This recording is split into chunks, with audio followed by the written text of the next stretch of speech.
বিচারের শুনানি শেষে ৪৫ দিনের মধ্যেই রায় ঘোষণা করতে হবে। রায়ের অনুলিপি ৭ দিনের মধ্যে অনলাইনে আপলোড করতে হবে।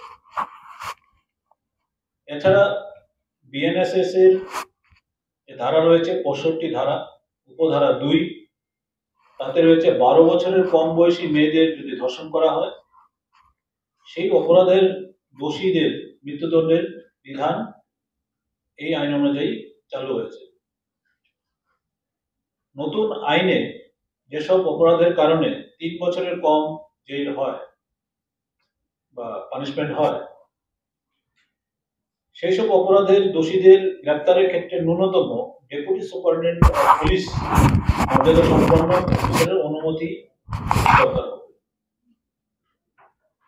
এছাড়া নতুন ফৌজদারি আইনে অত্যন্ত প্রয়োজনীয় সাক্ষী সুরক্ষার বিষয়টি গুরুত্ব সহকারে বিবেচনা করা হয়েছে এবং নির্দিষ্ট বিধান এই আইনে রাখা হয়েছে।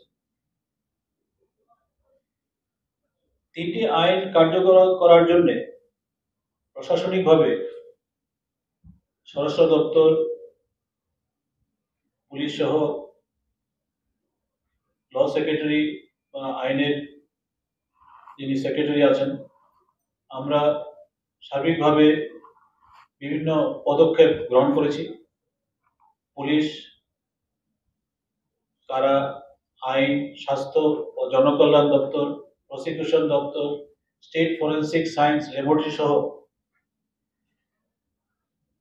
৩০১০ জনকে এখন পর্যন্ত অনলাইন ও অফলাইনে দক্ষতা বৃদ্ধির জন্য ও প্রযুক্তি প্রয়োগের ক্ষেত্রে প্রশিক্ষণ তাদেরকে দেওয়া হয়েছে। স্বাস্থ্য দপ্তরের দপ্তরে যারা কর্মরত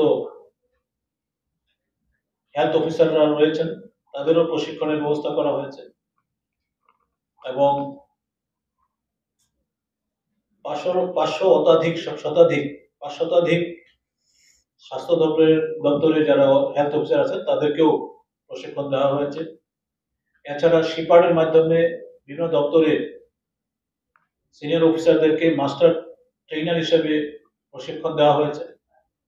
এরকম স্বাস্থ্য দপ্তরের জন্য ৪৩ জন মাস্টার ট্রেনার রয়েছেন যারা জেলা ভিত্তিক প্রশিক্ষণের মাধ্যমে স্বাস্থ্য দপ্তরে যারা কর্মরত ডাক্তাররা রয়েছেন তাদের প্রশিক্ষণের ব্যবস্থা।